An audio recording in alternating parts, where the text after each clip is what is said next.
This is chapter 26, Geometrical Optics. So in this lesson, we're going to learn how things like microscopes, telescopes, and even the human eye work. We'll also learn a little bit about optical illusions and what causes them. And as you're going to see, the optics of lenses and mirrors is based entirely on the reflection and refraction that we've already learned about. First, let's talk about lenses. So, two basic kinds of lenses are the convex or converging lens and the concave or diverging lens. And you can think of the convex lens as being one circle that is facing left and another circle that is facing right. These are clearly circles of big radii, and they're only a small portion of the circle, but it's still a circular surface, and they're right next to each other. You could say the same about concave lenses. You basically have part of a large circle on the left that's facing right, and part of a large circle on the right that's facing left. Now, how do light rays behave in lenses? Well, first let's look at the converging lens. If light rays are parallel to each other and are going from left to right, for example, they will enter the lens, refract, and then refract again when they leave the lens. And they do this in such a way that they all converge on a focal point or a focus. And so what you have is you have all of these light beams that are parallel meeting at the focus. Then, of course, after they meet at the focus, they go their separate ways. But it's just interesting that there is a focal point. Now, there's also a focal point on the other side.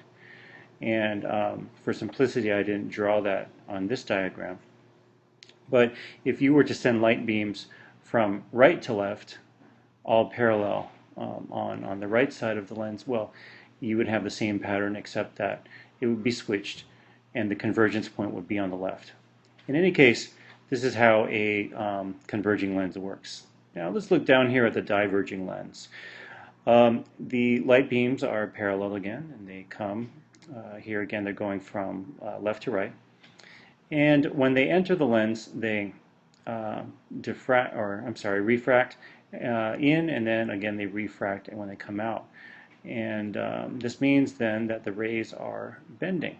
But notice these rays that are diverging, if you were to trace them back, that's what these green dotted lines are. They trace back to a focal point. And so let's say that you were standing over here where my mouse arrow is circling right now. Let's say that circle that I'm making where your head, right? And you're looking at it. Well, what you would see is the small focal point, because your eyes interpret these diverging rays as having come from this focal point. Your eye interprets the rays as having traveled in a completely straight line. And so what you would see is the image concentrated at this focal point. You would see all the light beams concentrated there. All right, so this is just basically how the two types of lenses work.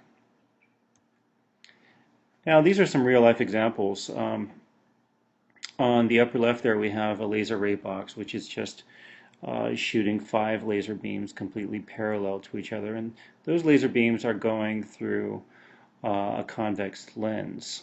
Now, notice what happens. The beams pass through, refract as they pass through, and then they all converge at a focal point. If you look here at the lower right, we have a similar situation.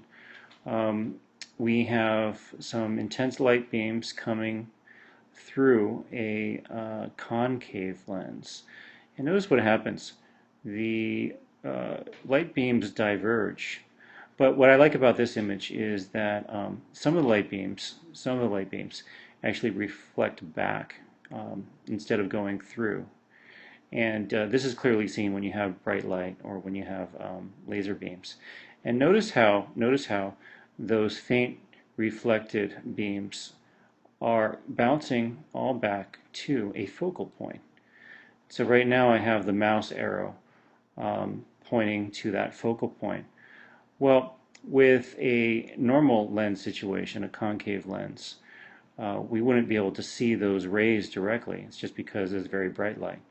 But what we would see, as I said before, is we'd see all the light just concentrated at this focal point because our eyes see that convergence. Now, curved mirrors are similar. A concave mirror behaves much like a convex lens does, and a convex mirror behaves much like a concave lens does. All right, so let's see how that works. If you look at the converging mirror, the light beams come in all parallel, bounce off, and all hit a focus, the focal point. And again, what we have here, this shape, is simply a circular shape. It's only a small part of a large circle. And the reflective side is on this inside portion that I'm tracing now with the mouse arrow. That inside portion would be the reflective side. Now looking over here at the diverging mirror, we have the beams coming in, all parallel, but then they bounce right back. They bounce right back, but when they bounce back, they diverge or spread out. But once again, notice, we can trace each beam back to the focal point, such that if our eyes were over here, right, to the left of that convex mirror, we would see all of those parallel light beams just gathered in one little point, because our eyes are trained to see beams in straight lines, and to see all these beams as having come from a single point. Now here we have, again, in real life, we've got a light source and is bouncing off the concave mirror, and we can clearly see where those beams converge at the focal point. Now over here where we have a convex mirror, we've got the parallel beams again. We can see them bouncing off and diverging. What we don't see, of course, is we don't see any of the virtual rays.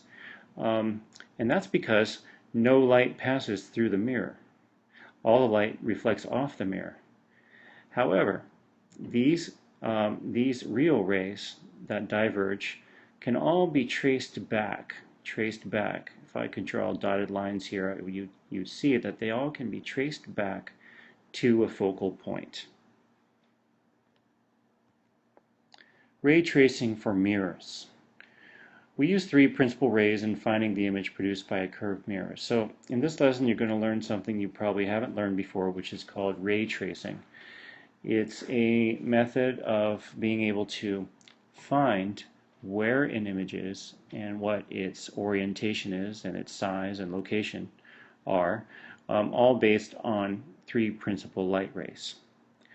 So I'm going to give these to you now, and you should write them down. And then after you write them down, you will see examples in the pictures that follow. The parallel ray, or P ray, reflects through the focal point. The focal ray, or the F ray, reflects parallel to the axis. And the center of curvature ray, or C ray, reflects back along its incoming path. All right, let's see these rays in action. This diagram shows how the three rays are used to find the image formed by a convex mirror. The image is located where the projections of the three rays cross. The size of the image can also be determined. Alright, so this is your very first ray diagram. Let's see how it works. Here we have an object, which is just a simple upright arrow. We could have put any object there, but it's much easier if you use a simple shape. And the reason we have the upright arrow is because that's going to allow us to determine the orientation of the image, as we'll see later. Now, if you have an object that emits light, well, clearly we can understand how light beams would emanate in all directions from that object, from a luminous object. However, any object, the reason we can see any object, luminous or not, is because of light that reflects off that object and hits our eyes. If you look at a book, well, the book is clearly not luminous, but it's reflecting light back at your eyes. That's why we can see it. And so, even though light is reflecting off every part of this object, we simply zero in on the three principal rays, because those rays are going to help us to determine where the image is. And not only that, but we zero in on these three principal rays as all having come from the top point of the object. This is a convention in optics, and it makes things simpler and easier. All right, so let's trace these rays. So here's our object.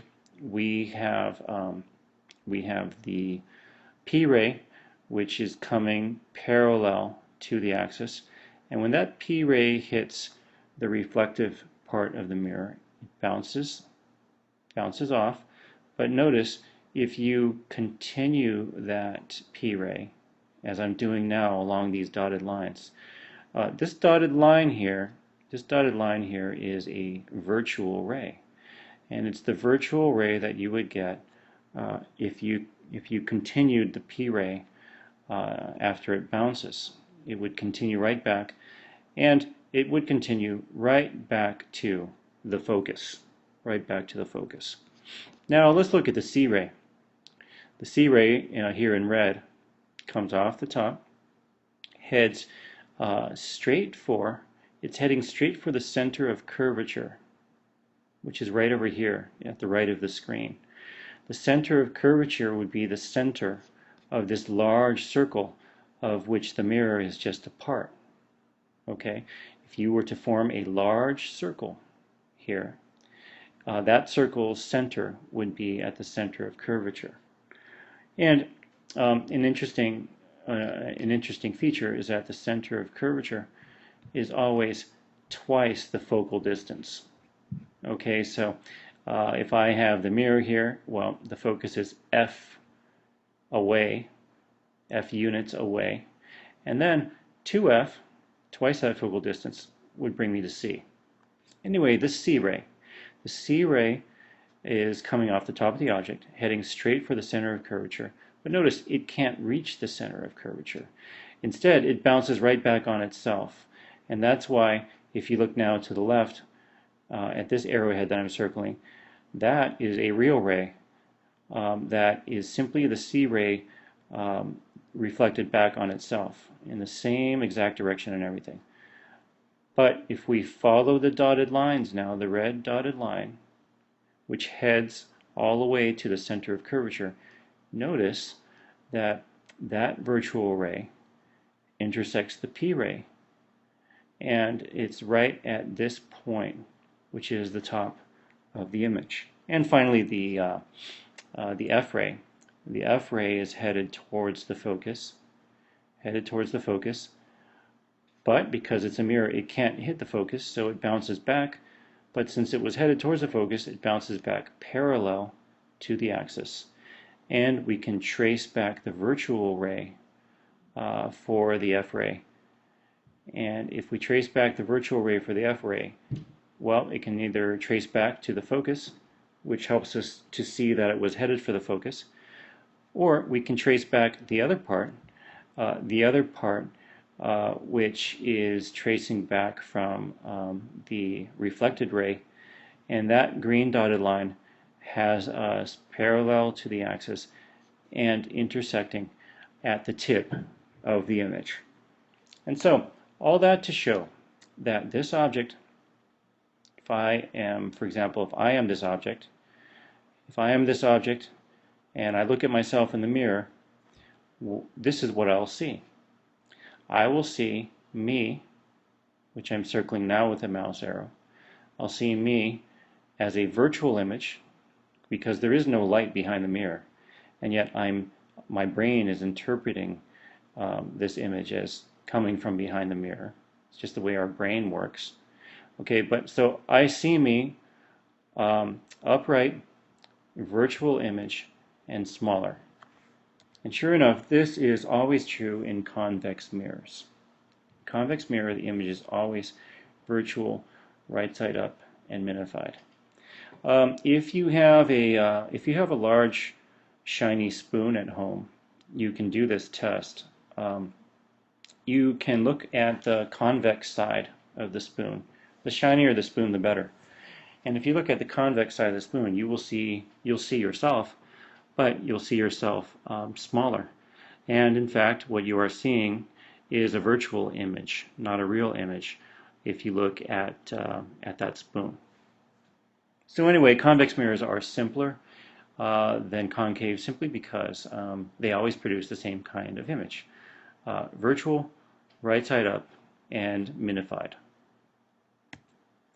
Now, the process is similar for a concave mirror, although there are different results depending on where the object is placed.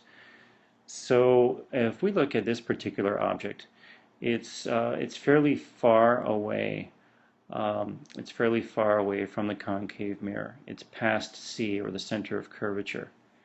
And if we do the ray tracing, notice here that we are only using 2 rays. This is the beauty of ray diagrams.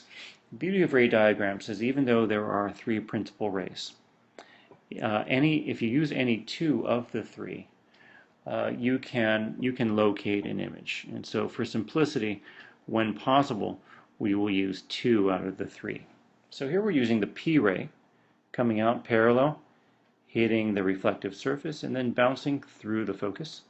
And then we have the F ray heading towards the focus, bouncing off the reflective surface, and then heading parallel. And notice that those 2 rays intersect at the image. So what we're seeing in this situation is, let's pretend again that I'm the object looking at myself in this concave mirror.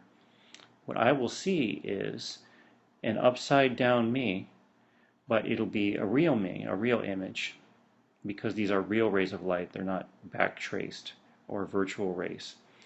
And it's a smaller me. So I see a real upside down and smaller me. And we know this because of the ray diagrams. Now let's look at this situation. This would be if the object is between the center of curvature and the focus. And if we trace out the P ray and the F ray again, we see that the lines intersect at the image, but now the image is real and upside down as it was in the last slide, but it's bigger. See, here it was smaller and in front, and here it's bigger and in back. All right, so the object's location also determines the image's location and characteristics.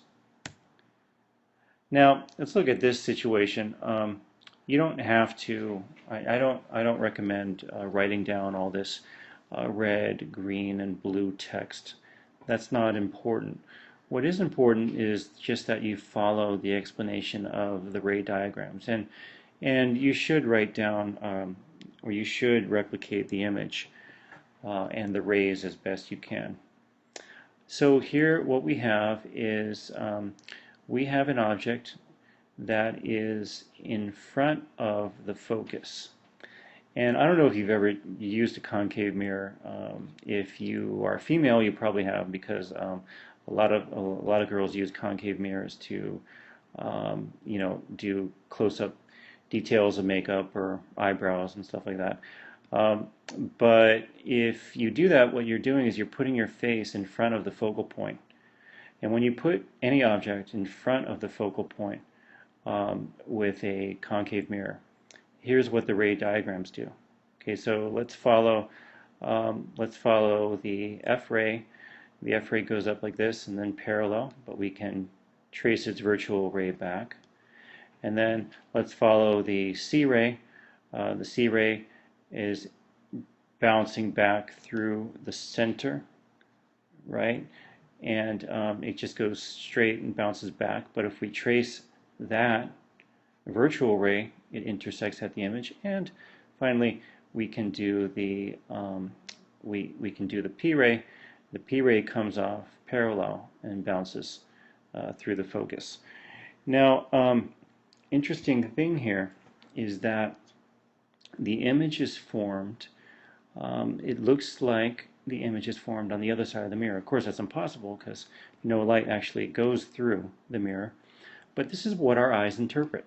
Our eyes see the intersection of the three virtual rays. And so our eyes see a virtual image that is larger and upright.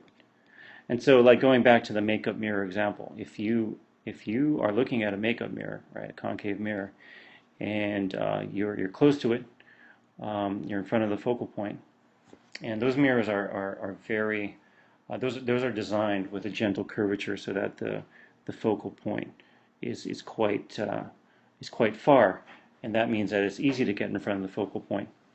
Well, if you do that, you will see a virtual, enlarged, and upright image of yourself. You can do the same experiment if you want with that same big spoon. However, you're going to have to get pretty close to the spoon before you see a virtual, enlarged, upright image of, your eyes or your nose or whatever you bring close to that side of the spoon. Now we're going to summarize the different situations for the concave mirror. All right, so here at the upper left, this is an image formation. This is just a review of how a concave mirror works. And that is that the rays come in parallel and then bounce towards a focus. Now let's look at the different situations. Here's where I have an object that's past C, past the center of curvature, and I'm tracing out the, for this one I'm tracing out the F ray and the C ray, and they intersect right here. And I'm circling now with the mouse arrow a real inverted and minified image. Now if I look down here, I have the object. This is for picture C.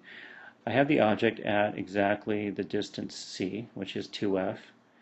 And if I trace out the P ray and the F ray there, I'll notice that they intersect at the image. So what I get is I get an image that's the same exact size, real, and inverted.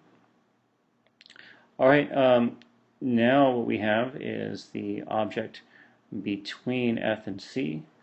Tracing out the rays gives us an image that is real and inverted and larger. If I look at this situation E, if something's right at the focus, well, that means that its image goes very far out. Sometimes very far out is called infinity, but that just means much farther out than C.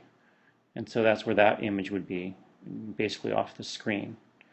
And then finally in F, I have that makeup mirror example, right, where I have the object in front of F, and what I see is a virtual, upright, and enlarged image. Now we're going to talk about ray tracing for lenses. Lenses are used to focus light and form images. There are a variety of types. We will consider only the symmetric ones, the double concave and the double convex. Notice that these three lenses are all converging lenses. The convex meniscus and plano-convex are very common in real life, like in eyeglass lenses, for example. But you can see why they work. They work because they're thicker in the middle than they are at the ends. And thicker in the middle than they are at the ends is the same. Those are the same characteristics of the double convex. For simplicity, though, we're going to be using the double convex because it's easier. It's just an easier shape to work with. Diverging lenses can look like this: concave meniscus, plano concave, or double concave. Again, for simplicity's sake, we'll be using the double concave. Notice the pattern. The pattern's the same for all three, and for any variation of diverging lens. Thinner in the middle than it is at the ends. Ray tracing for lenses. The three principal rays for lenses are similar to those for mirrors. The P ray, or parallel ray, approaches the lens parallel to its axis. The F ray is drawn toward, for concave lenses, or through, for convex lenses, the focal point, and the midpoint ray, or M ray, goes through the middle of the lens. Assuming the lens is thin enough, it will not be deflected. This is called the thin lens approximation. All right, again, write these down, and then we'll see exactly what all this means with the images. As with mirrors, we use these principal rays to locate the image. Here is a concave lens.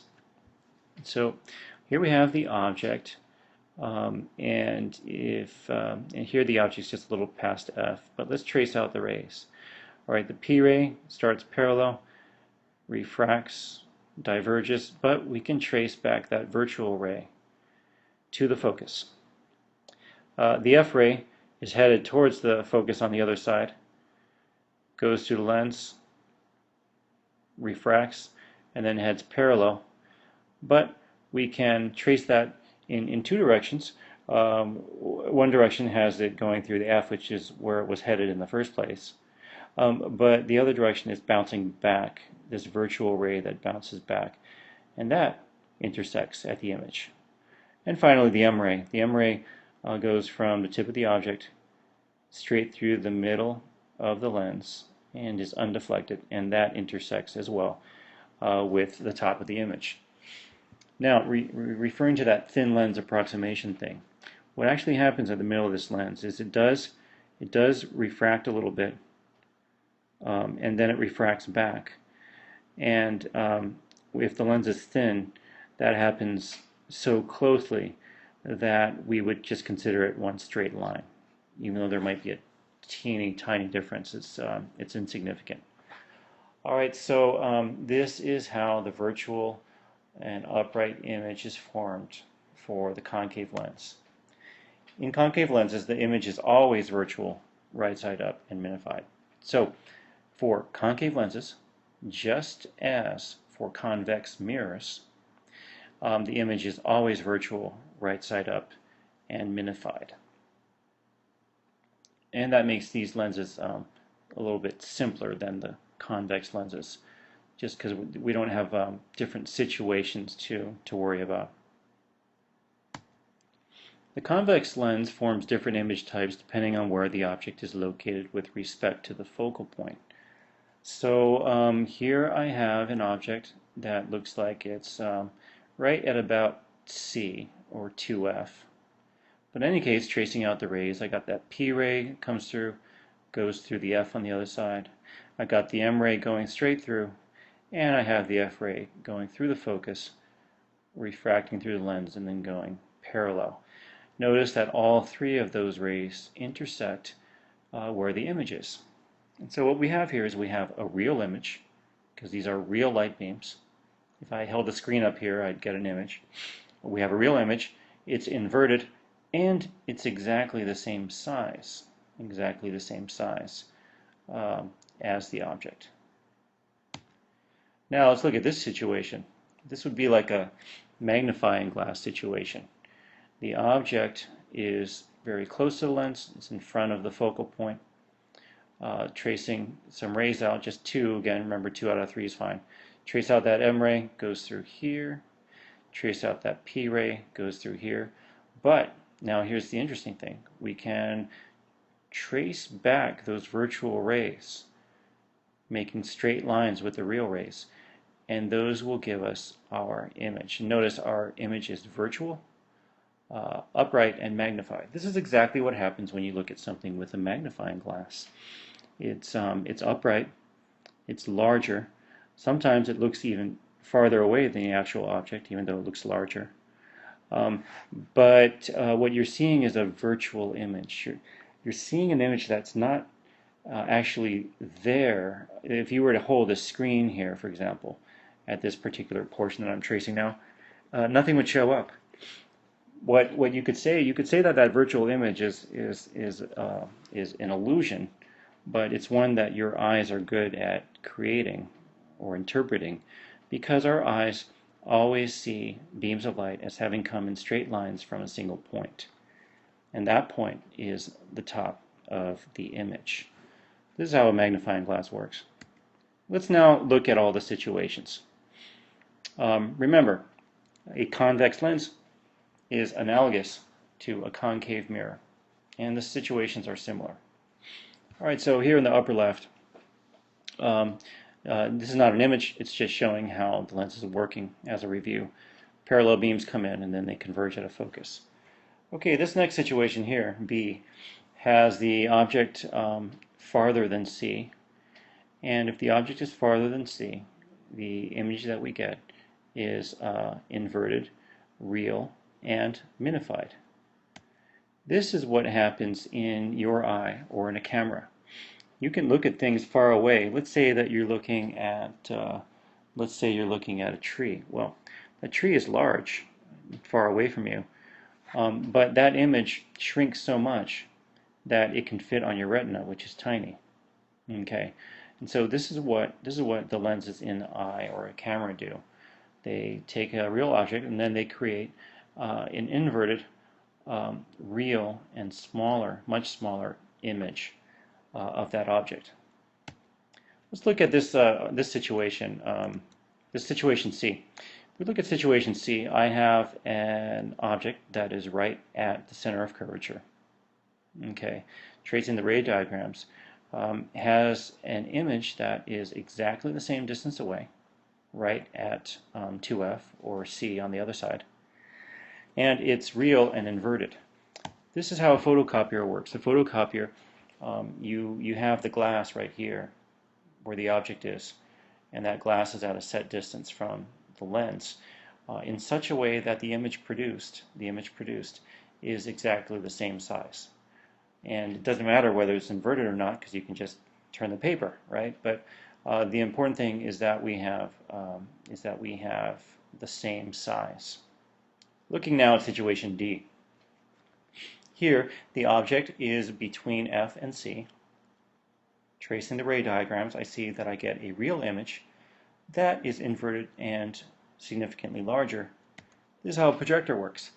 A projector works in this way so that the image or information that it's trying to project are between F and C of the lens, and then they get projected larger.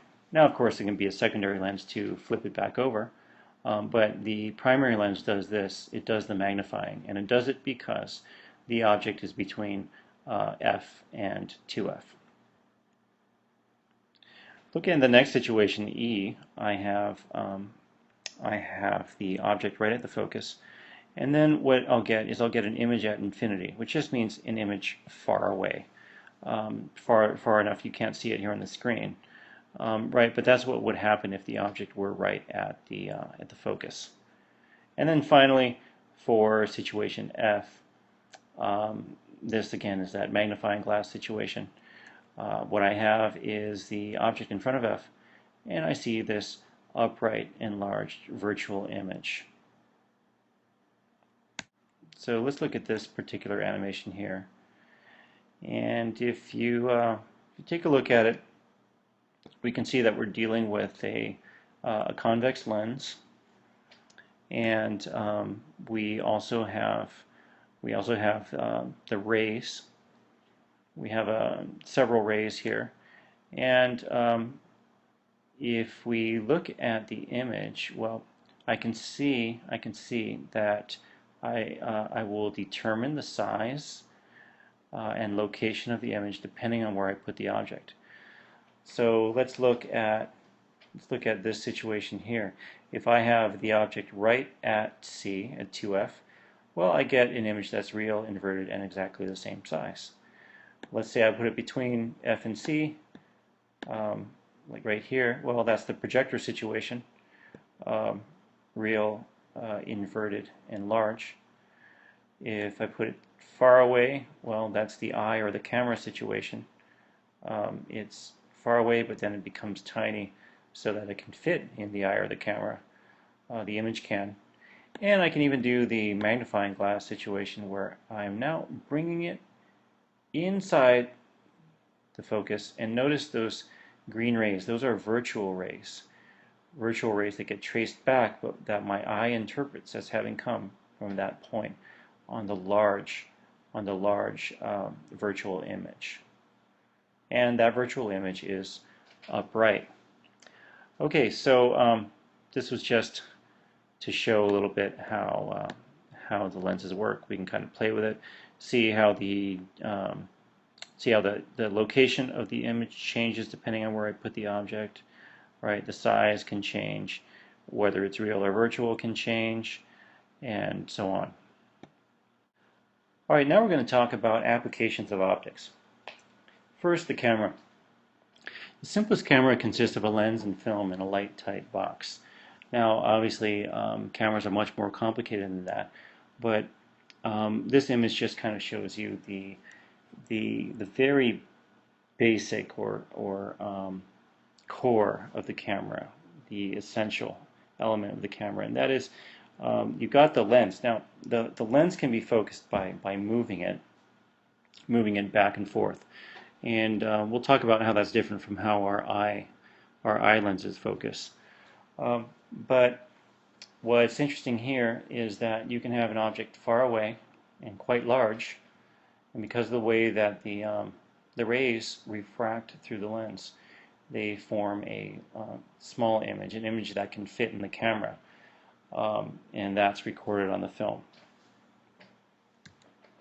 Now let's talk about the human eye. Light passes through the cornea of the human eye and is focused by the lens on the retina. The ciliary muscles change the shape of the lens so it can focus at different distances. The vitreous and aqueous humors are transparent. Those are the liquids inside.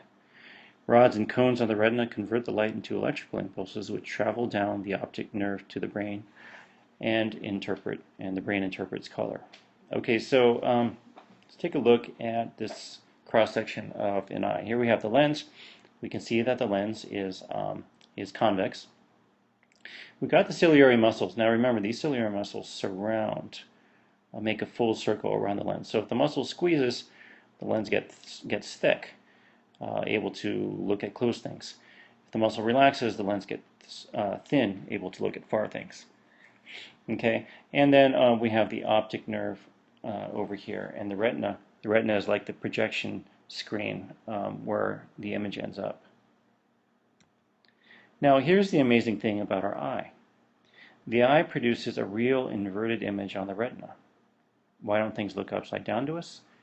The brain adjusts the image to appear properly. So this entire time, every second of your life when you're awake, your retina contains upside down images. And yet your optic nerve, your brain, you're able to just to interpret that and turn it all right side up. It's really amazing how the human brain learns how to do this from a very young age, probably from the first few days of your life, is when your brain learns how to flip everything back right side up again. It's kind of amazing how that happens, and it can make you kind of, well, can give you a headache if you start to think for a second that everything in your retina is upside down. And you can wonder, well, how does that happen? Well, it happens because it's the way God made us. It's, of course, the brain does it and everything, but if you look at the complexity of the human eye and the neural network and the brain, it's really unexplainable with pure science and random chance. It's much more reasonable to suppose that an intelligent designer came up with that stuff than to suppose that it was all random chance. Now, this caused a sensation in early 2015. The dress background story was just this couple in Scotland who were going to get married, and then one, I don't know if it was the lady or a bridesmaid or the mom. I don't know the details of the story that well, but I know that she took a picture, sent it because she wanted to wear that dress to the wedding, and then people realized as they were looking at the picture that they couldn't agree on which color it was. So, sure, you've already seen this. The original image is right here in the middle of the screen. And then the overexposed image, overexposed just means more saturated with light, that's on the left, and the underexposed image, less saturated with light, is on the right. We can see how exposure something as simple as how much light saturation there is, we can see how that can change perceived colors. Um, for example, I see this middle one as white and gold. I see the one on the left as more white and more gold. And I see the one on the right as blue and black. Now that's just how I see things. You probably see it differently. And so that's what I'd like to talk about next, is why we see things differently. Okay, so first let's talk about this image. It was taken with a cell phone, and cell phone cameras are notoriously bad. Some of them are better now, but most are just still inferior. And a bad image that has poor resolution means that there's a lot of conflicting information in the pixels. The pixels can contain information from many colors, but our eyes interpret the surrounding light and the colors in that surrounding light to make a judgment call about what color we're seeing. Now, if this picture were a crystal clear picture taken with a really good camera, there wouldn't have been this big sensation about the dress. Everyone would just see the same colors. But when you take it with a bad camera, and there are confused pixels in there, where conflicting information is interpreted by the brain in different ways. Some people will see it as blue and black, others white and gold. That's really a direct consequence of the fact that it's a bad picture. Now, that doesn't fully explain the phenomenon, however. What explains the phenomenon more is that your brain constantly has to make judgment calls. Every image is very complex. It depends on whether the light's in front of the image or in back of the image. It depends on what time of day the light is, whether it's noon or early morning or afternoon or twilight. It depends on what colors are in the background. All of these factors come into play, and your brain has to make a judgment about color.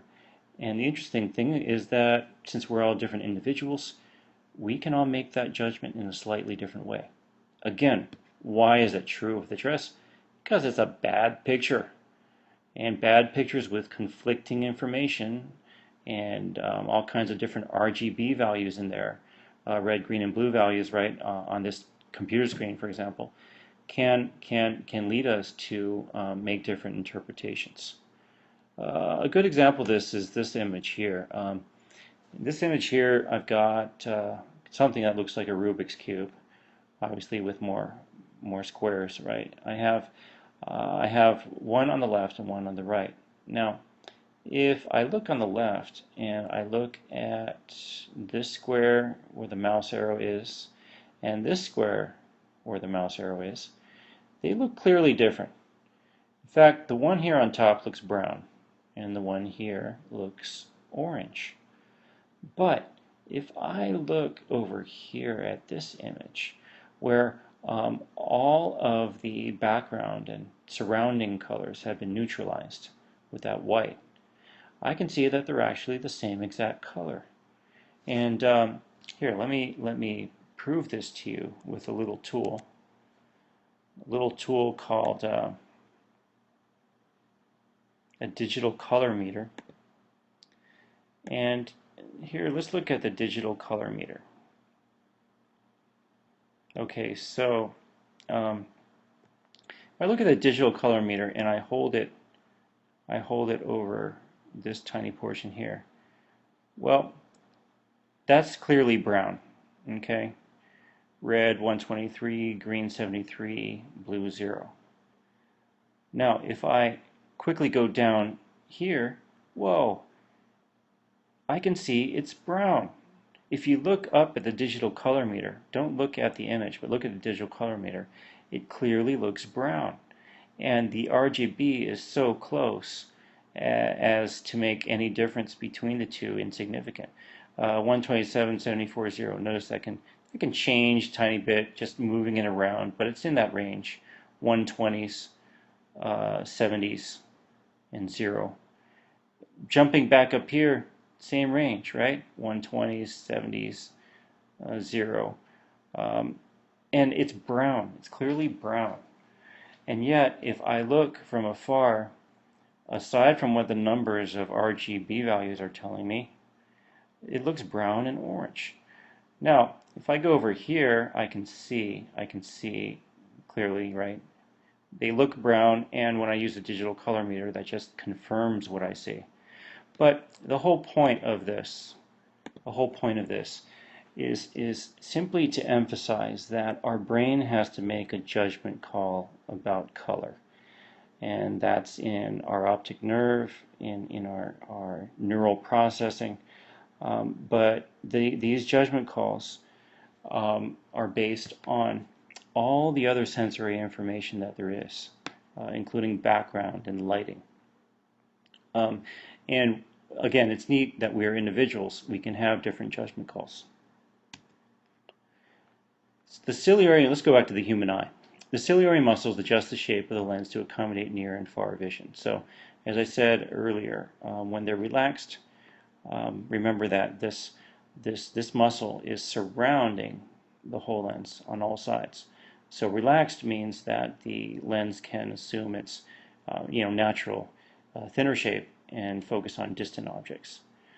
When we're looking at close things, the ciliary muscles have to squeeze the lens, make it thicker, and when it makes it thicker, it changes the refraction pattern so that it can still be in focus on the back of the retina. Now let's talk about lenses in combination, because that's going to lead us into glasses and contact lenses and how they work. In a two-lens system, the image produced by the first lens serves as the object for the second lens. All right, so here I have the object, and that object will produce an inverted real image, since this is a convex lens. And then notice that this inverted real image becomes the object for the secondary lens, which produces a final image, a virtual one, right here. Right, so this is how lenses in combination work. The image produced by the first lens becomes the object for the second lens. That's the basic principle I want you to understand. It's not important for this particular slide, the arrangement of these lenses. All that matters is the concept that the image produced by the first lens becomes the object for the second lens. All right, so let's talk about glasses and contacts. A nearsighted person has a far point that is a finite distance away. Objects farther away will appear blurry. This is due to the lens focusing too strongly, so the image is formed in front of the retina. All right, so the nearsighted person, he can have one or both of these problems. One problem can be that the shape of the eyeball is just too long, right? It's too long, and so that image, the focused image, falls short of the optic nerve, falls short of the retina, and then those rays will diverge a little bit, so that you'll get a blurry image on the retina. Another problem can be just the inability of the eyes or the ciliary muscles to allow that lens to reach its thin shape. So the lens will be a little bit too thick on a nearsighted person. Should be thinner in order to allow him or her to see a far object. Now, what is this far point? All this far point means is that anything farther than that looks fuzzy to the nearsighted person, and anything closer than that looks clear to the nearsighted person. Again, because of those lens or eyeball defects that I already mentioned. So how to correct it? To correct this, a diverging lens is used. Its focal length is such that a distant object forms an image at the far point. So notice that we are using a concave lens. If you wear glasses and you're nearsighted, you'll notice, if you look closely, you'll notice that you have concave lenses. They're thinner in the middle than they are on the ends. Concave lenses are used to correct nearsightedness, and here's how. We trace the ray diagrams like from this distant object.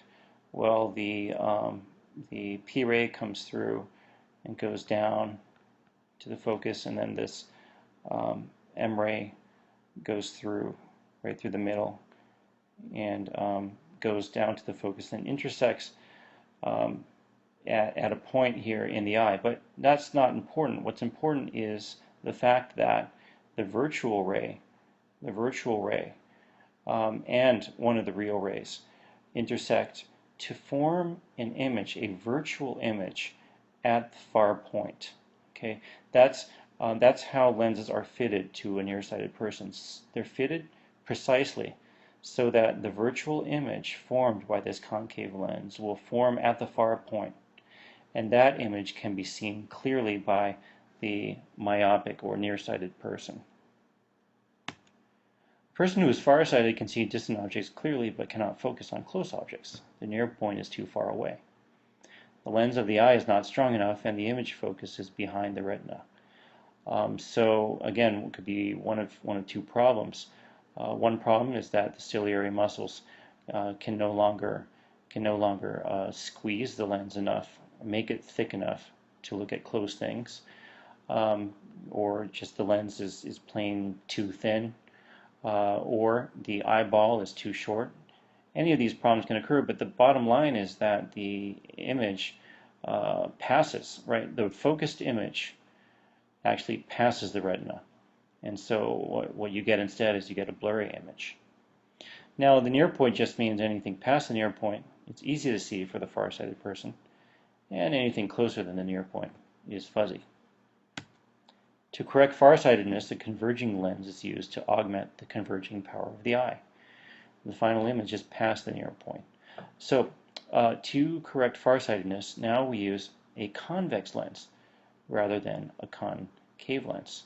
If you ever look at the eyes of a farsighted person through his convex glasses, you'll see that his eyes look bigger because that convex lens is acting as a magnifying glass on his eye.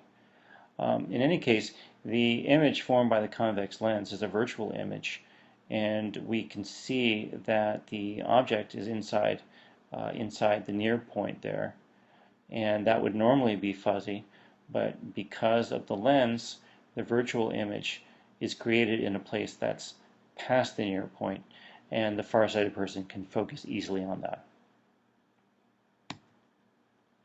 Now let's talk about the compound microscope. Compound microscope has, in its simplest form, two converging lenses. One, the eyepiece, is close to the eye, while the objective lens is close to the object. All right, and the mirror is just providing light so that we can see the small object clearly. You know that a lot of most modern microscopes use the light instead of the mirror. What's important really though is the lenses, the two lenses, the eyepiece and the objective. And here's a diagram that can help us understand this. All right, so we have the object, the small object right here. And that small object is quite close to the lens. It's quite close. It would be between F and C for the lens. And so it's going to create a real and inverted and larger image. And that's what this image here is, this HI. It's a real image that's inverted and larger, okay, because of the ray diagrams that we can trace. Okay, and then this real inverted image, which is larger, now becomes the object for the eyepiece. And here's how the ray diagrams for the eyepiece work. They work in such a way that when these beams go into the convex lens, they all refract back through the focal point, and they do reach the eye as well. But these beams can all be traced back. Notice I'm tracing them back quite far, and tracing them back so far that what we're getting is we're getting at this kind of infinity distance, this large distance, way past the center of curvature of either lens. We're getting an enlarged image, very much enlarged image, which I can now see easily. So this is how a compound microscope works. Now, a telescope is similar. Well, a refracting telescope is similar to the microscope, but its eyepiece is small while its objective lens is large. Okay, let's take a look back here again. What we have here is we have a small objective and a large eyepiece. And that small objective is quite close to the eyepiece because the small objective has a close center of curvature.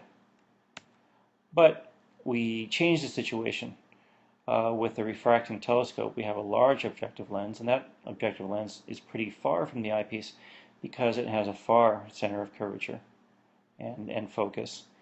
And that's why telescopes are, usually long. And the eyepiece is small. And that's because what we have here is we have the object at infinity, or very far away. It's so far away that it's sending beams of light that are parallel. For all intents and purposes, we'll treat them as parallel because they're coming from so far away. When they go into the objective lens, they converge at the focal point of the eyepiece. And that focal point is the first image, real, inverted, and small. Okay, and that first image then becomes the object for the eyepiece lens. And the way those ray diagrams work, kind of similar to the microscope, they go through to the focal point, reach the eyes, and they can all be traced back to a point where they converge at the final image. The final image. Now you might wonder, well, why don't I see everything upside down when I look through a microscope or when I look through a telescope? Because many microscopes and telescopes have additional lenses or mirrors that can flip the image back again. All right, but I want you to understand how the actual magnification happens for both the microscope and the telescope. Now, a telescope, the magnification really isn't the main mission or objective of the telescope. That's not the main purpose of the telescope. The main purpose is to gather as much light as possible. That's why the objective lens is so large, because if it can gather light from a distant star and then focus that light, we can suddenly see things that our naked eyes are not able to see because the light is just too dim and too spread out. Therefore, it is desirable to have the objective of a telescope be as large as possible so that it may collect as much light as possible.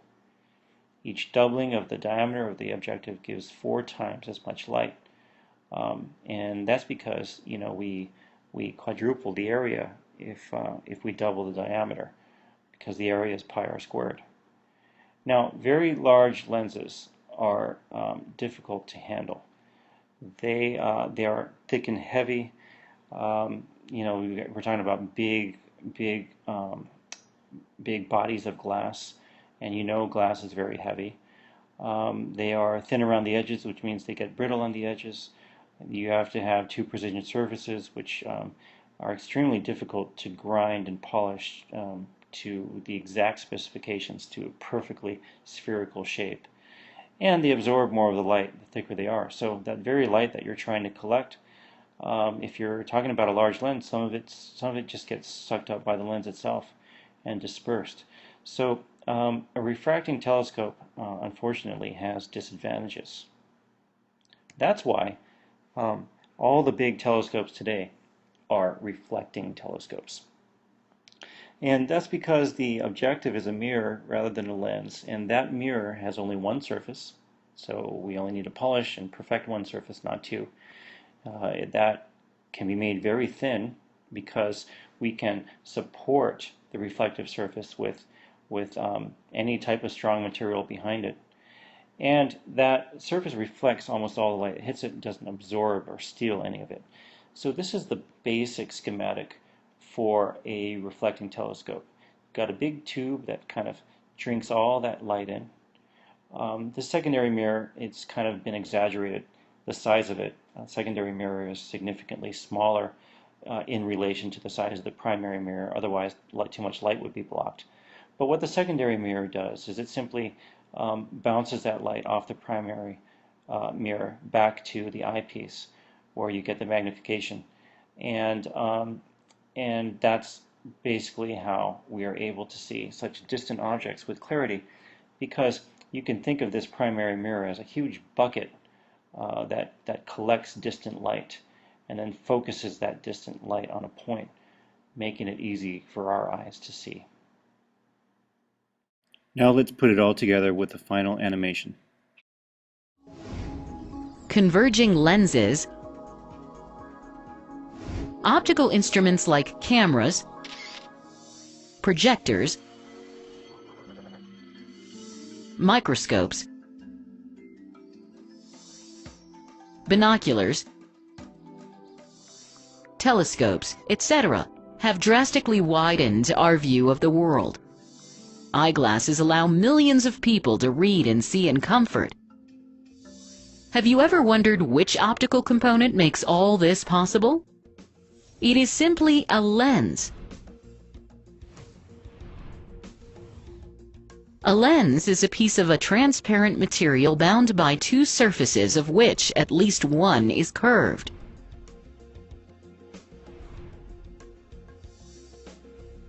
A lens bound by two spherical surfaces, bulging outwards, is called a biconvex, or simply a convex lens.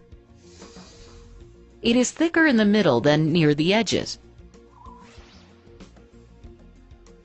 A lens bound by two spherical surfaces, curved inwards, is called a biconcave, or simply a concave lens.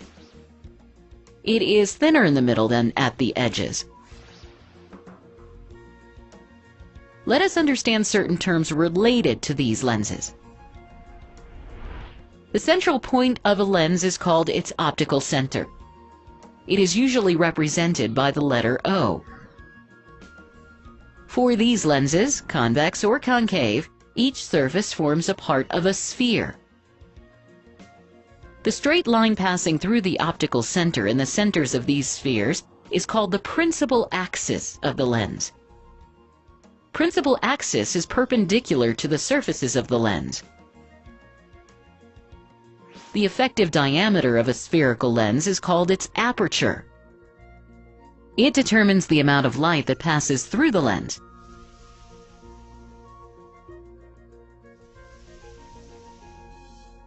Here, we shall confine our discussion to thin lenses whose aperture is much less than its radius of curvature.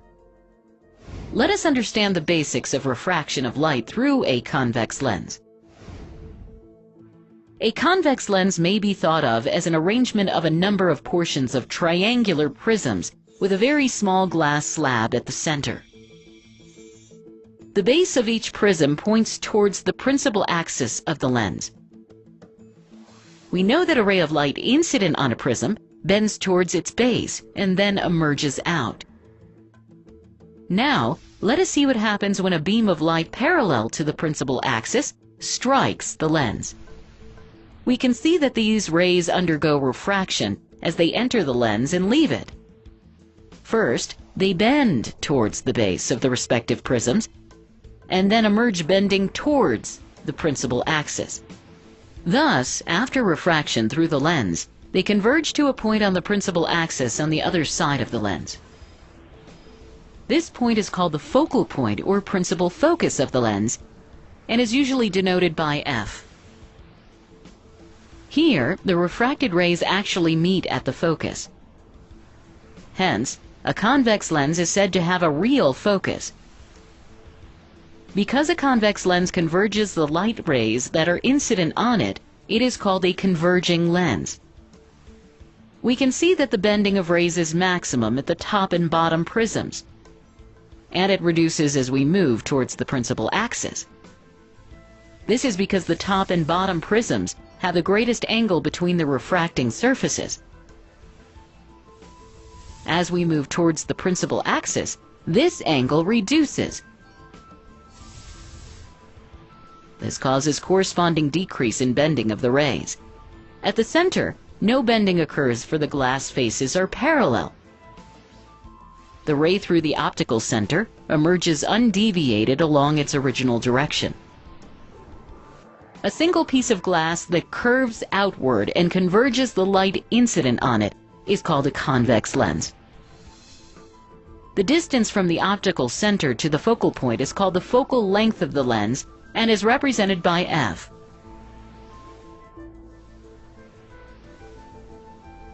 According to the sign convention, the focal length of the convex lens is positive.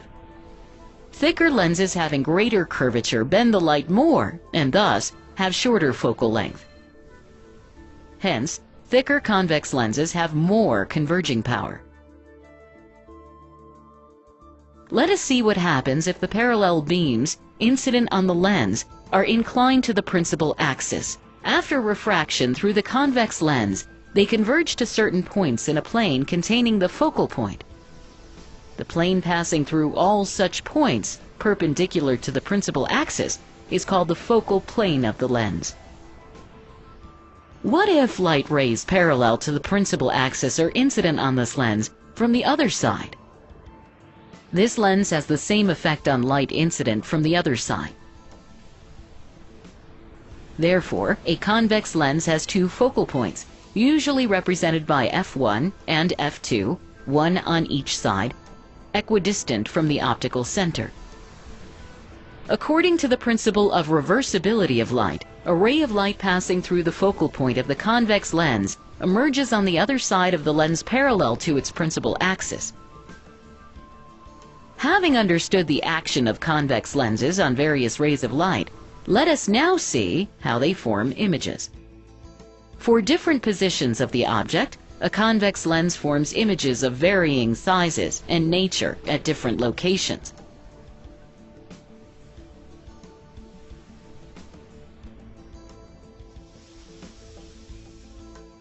These lenses are therefore used in instruments like cameras, telescopes, etc., to form images that we see with our eye, which itself has a lens. The image formed by the convex lens in this case is a real image of an object. The convex lens can focus the light from the sun to a point on the other side of the lens. The concentration of light energy at this point causes the paper to heat up and burn. The lens in a human eye is convex in nature. We should not look at the sun directly, as it can damage our eyes permanently. Hence, we have understood that the rays of light incident on a convex lens get converged on the other side. So it can also be called a converging lens.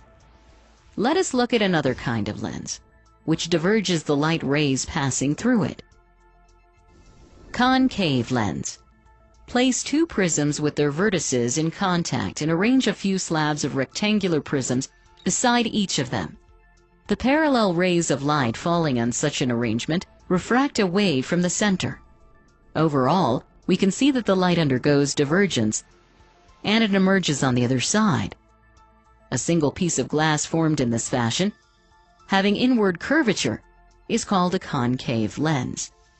The parallel rays of light incident on the concave lens undergo divergence as they emerge on the other side. If the divergent rays are extended backwards, then they appear to meet at one point on the principal axis on the same side of the object. This point is called the focal point of the concave lens. The sun viewed from a concave lens would appear as a point. If you place a paper at this point, it would not be heated. The image formed in this case is a virtual image. The concave lenses are used to correct short-sightedness in people suffering from myopia. A concave lens is also used in the peepholes of doors to get a minimized image of the person on the other side of the door. The homework is to do your ray diagram worksheets, which I'm going to hand out in class and post in Google Classroom. And also Project Report 2. Both of these will be due on Friday. See you in class.